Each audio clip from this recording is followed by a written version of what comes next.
Kidnapped by Robert Louis Stevenson. Chapter 7. I go to sea in the Brig Covenant of Dysart. I came to myself in darkness, in great pain, bound hand and foot, and deafened by many unfamiliar noises. There sounded in my ears a roaring of water as of a huge mill dam, the thrashing of heavy sprays, the thundering of the sails, and the shrill cries of seamen. The whole world now heaved giddily up and now rushed giddily downward, and so sick and hurt was I in body, and my mind so much confounded, that it took me a long while, chasing my thoughts up and down, and ever stunned again by a fresh stab of pain, to realize that I must be lying somewhere bound in the belly of that unlucky ship, and that the wind must have strengthened to a gale. With the clear perception of my plight, there fell upon me a blackness of despair, a horror of remorse at my own folly, and a passion of anger at my uncle, that once more bereft me of my senses. When I returned again to life, the same uproar, the same confused and violent movements shook and deafened me, and presently, to my other pains and distresses, there was added the sickness of an unused landsman on the sea. In that time of my adventurous youth, I suffered many hardships, but none that was so crushing to my mind and body, or lit by so few hopes, as these first hours aboard the brig. I heard a gunfire, and supposed the storm had proved too strong for us, and we were firing signals of distress. The thought of deliverance, even by death in the deep sea, was welcome to me. Yet it was no such matter, but, as I was afterwards told, a common habit of the captain's, which I here set down to show that even the worst man may have his kindlier side. We were then passing, it appeared, within some miles of Dysart, where the brig was built, and where old Mrs. Hoseason, the captain's mother, had come some years before to live, and whether outward or inward bound, the Covenant was never suffered to go by that place by day without a gun fired and colours shown. I had no measure of time. Day and night were alike in that ill-smelling cavern of the ship's bowels where I lay, and the misery of my situation drew out the hours to double. How long, therefore, I lay waiting to hear the ship split upon some rock, or to feel her reel head foremost into the depths of the sea, I have not the means of computation, but sleep at length stole from me the consciousness of sorrow. I was awakened by the light of a hand-lantern shining in my face. A small man of about 30, with green eyes and a tangle of fair hair, stood looking down at me. "Well," said he, "how goes it?" I answered by a sob, and my visitor then felt my pulse and temples, and set himself to wash and dress the wound upon my scalp. "Aye," said he, "a sore stroke. What, man, cheer up! The world's no done. You've made a bad start of it, but you'll make a better. Have you had any meat?" I said I could not look at it, and thereupon he gave me some brandy and water in a tin pannikin, and left me once more to myself. The next time he came to see me, I was lying betwixt sleep and waking, my eyes wide open in the darkness, the sickness quite departed, but succeeded by a horrid giddiness and swimming that was almost worse to bear. I ached besides in every limb, and the cords that bound me seemed to be of fire. The smell of the hole in which I lay seemed to have become a part of me, and during the long interval since his last visit, I had suffered tortures of fear, now from the scurrying of the ship's rats, that sometimes pattered on my very face, and now from the dismal imaginings that haunted the bed of fever. The glimmer of the lantern, as a trap opened, shone in the light like the heaven sunlight, and though it only showed me the strong dark beams of the ship that was my prison, I could have cried aloud for gladness. The man with the green eyes was the first to descend the ladder, and I noticed that he came somewhat unsteadily. He was followed by the captain. Neither said a word, but the first set to and examined me, and dressed my wound as before, while Hoseason looked me in the face with an odd black look. "Now, sir, you see for yourself," said the first. "A high fever, no appetite, no light, no meat. You see for yourself what that means." "I am no conjurer, Mr. Reich," said the captain. "Give me leave, sir," said Riach. "You've a good head upon your shoulders, and a good Scotch tongue to ask with, but I will leave you no manner of excuse. I want that boy taken out of this hole and put in the forecastle." "What ye may want, sir, is a matter of concern to nobody but yoursel," returned the captain. "But I can tell ye that which is to be. Here he is, here he shall bide." "Admitting that you have been paid in a proportion," said the other, "I will crave leave humbly to say that I have not. Paid I am, and none too much, to be the second officer of this old tub, and you ken very well if I do my best to earn it, but I was paid for nothing more." "If ye could hold back your hand from the tin pan, Mr. Riach, I would have no complaint to make of ye," returned the skipper. "And instead of asking riddles, I make bold to say that ye would keep your breath to cool your porridge. We'll be required on deck," he added in a sharper note, and set one foot upon the ladder. But Mr. Riach caught him by the sleeve. "Admitting that you have been paid to do a murder," he began. Hoseason turned upon him with a flash. "What's that?" he cried. "What kind of talk is that?" "It seems it is the talk that you can understand," said Mr. Riach, looking at him steadily in the face. "Mr. Riach, I've sailed with ye 3 cruises," replied the captain. "In all that time, sir, ye should have learned to know me. I'm a stiff man and a dour man. But for what ye say the now, fie, fie, it comes from a bad heart and a black conscience. If ye say the lad will die, aye, he will die," said Mr. Riach.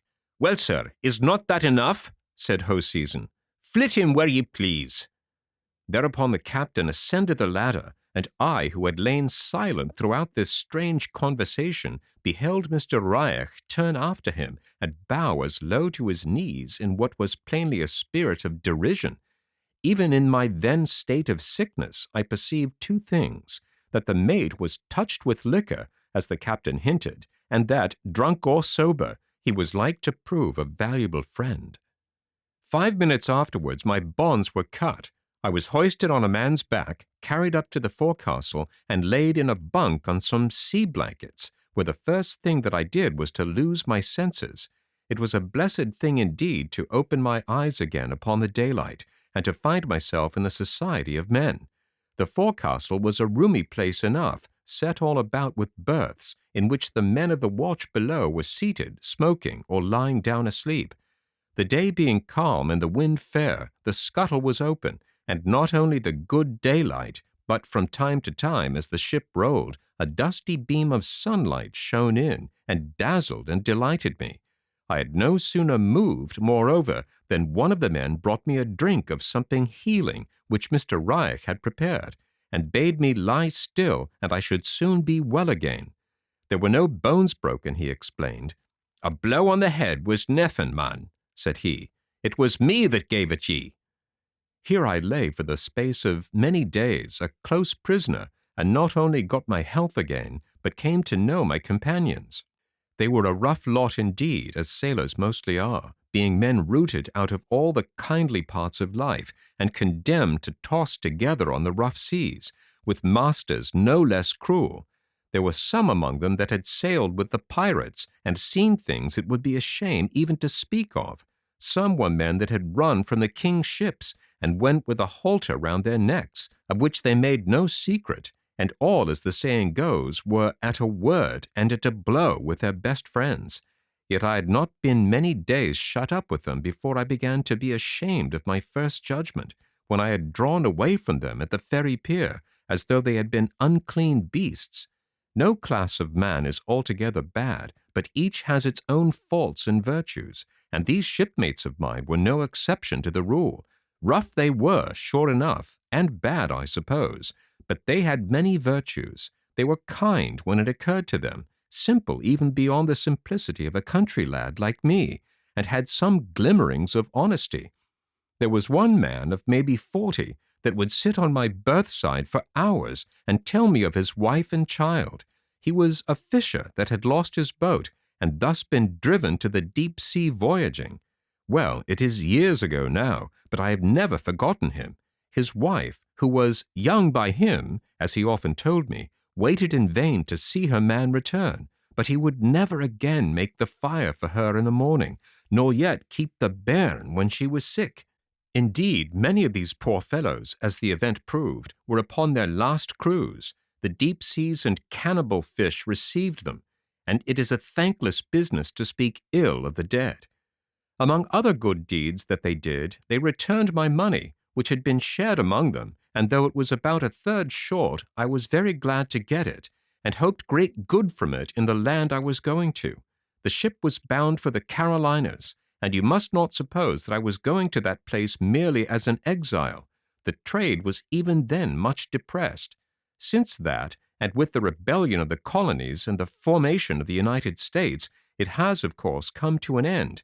But in those days of my youth, white men were still sold into slavery on the plantations, and that was the destiny to which my wicked uncle had condemned me. The cabin boy Ransom, from whom I had first heard of these atrocities, came in at times from the roundhouse, where he berthed and served, now nursing a bruised limb in silent agony, now raving against the cruelty of Mr. Shuan. It made my heart bleed, but the men had a great respect for the chief mate, who was, as they said, the only seaman of the whole jing-bang, and none such a bad man when he was sober. Indeed, I found there was a strange peculiarity about our two mates, that Mr. Reich was sullen, unkind, and harsh when he was sober, and Mr. Shuan would not hurt a fly, except when he was drinking. I asked about the captain, but I was told drink made no difference upon that man of iron. I did my best in the small time allowed me to make something like a man, or rather I should say something like a boy, of the poor creature Ransom, but his mind was scarcely truly human. He could remember nothing of the time before he came to sea, only that his father had made clocks, and had a starling in the parlor, which could whistle the north country. All else had been blotted out in these years of hardship and cruelties. He had a strange notion of the dry land, picked up from sailor stories, that it was a place where lads were put to some kind of slavery called a trade, and where apprentices were continually lashed and clapped into foul prisons. In a town he thought every second person a decoy, and every third house a place in which seamen would be drugged and murdered. To be sure, I would tell him how kindly I had been myself used upon that dry land he was so much afraid of, and how well fed and carefully taught both by my friends and by my parents, and if he had been recently hurt he would weep bitterly and swear to run away. But if he was in his usual crack-brain humor, or, still more, if he had had a glass of spirits in the roundhouse, he would deride the notion.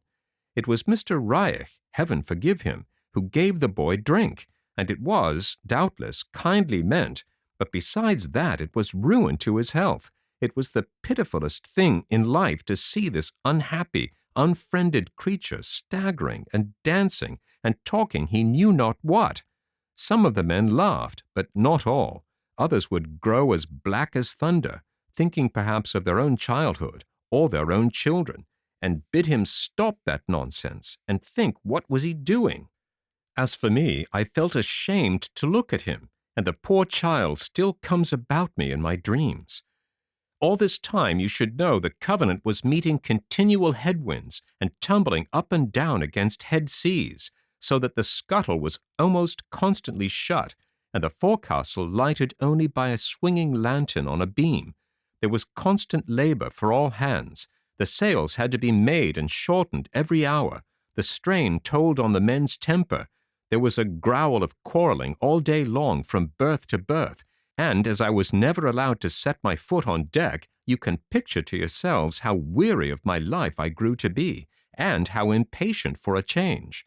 And a change I was to get, as you shall hear, but I must first tell of a conversation I had with Mr. Reich, which put a little heart in me to bear my troubles. Getting him in a favorable stage of drink, for indeed he never looked near me when he was sober, I pledged him to secrecy, and told him my whole story. He declared it was like a ballad, that he would do his best to help me, that I should have paper, pen, and ink, and write one line to Mr. Campbell and another to Mr. Rankeeler, and that if I had told the truth, 10 to 1 he would be able, with their help, to pull me through and set me in my rights. And in the meantime, says he, keep up your heart. You're not the only one, I'll tell you that. There's many a man hoeing tobacco overseas that should be mounting his horse at his own door at home. Many and many. And life is all a variorum at the best. Look at me. I'm a laird's son and more than half a doctor. And here I am, man jack to hoe season. I thought it would be civil to ask him for his story. He whistled loud. Never had one, said he. I like fun, that's all. And he skipped out of the forecastle.